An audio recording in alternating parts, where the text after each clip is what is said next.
we hear this term stranded assets, I guess, more and more. Is that part of what you do? Yes, and Carbon Tracker is probably the one, if not the organisation that took that term and took it out and socialised it in financial markets and beyond. We've been through this many times. I mean, building new rail infrastructure or investing in the next generation of efficient steam locomotives as the automobile begins to erode demand for railroads. Going to a developing country and building an incredibly expensive fixed line telephone system, a couple of years before, mobile telephone systems took off and basically leapfrogged those. We're seeing a very similar technologically driven transition that is impacting demand for oil, gas and coal, and may make, at this stage, many of the more expensive investments, Arctic, tar sands, ultra deep sea, new coal mines, stranded assets, if those investments go ahead. These are investments that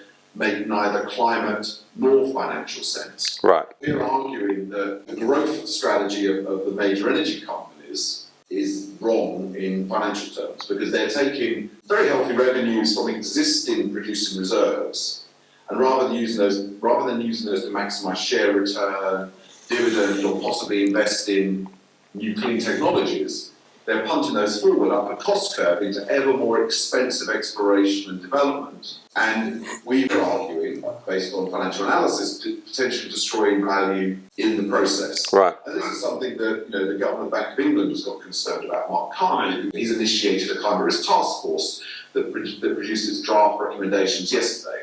And that task force is chaired by Michael Bloomberg, and they produced a whole series of recommendations for financial disclosure on climate risk because of this concern.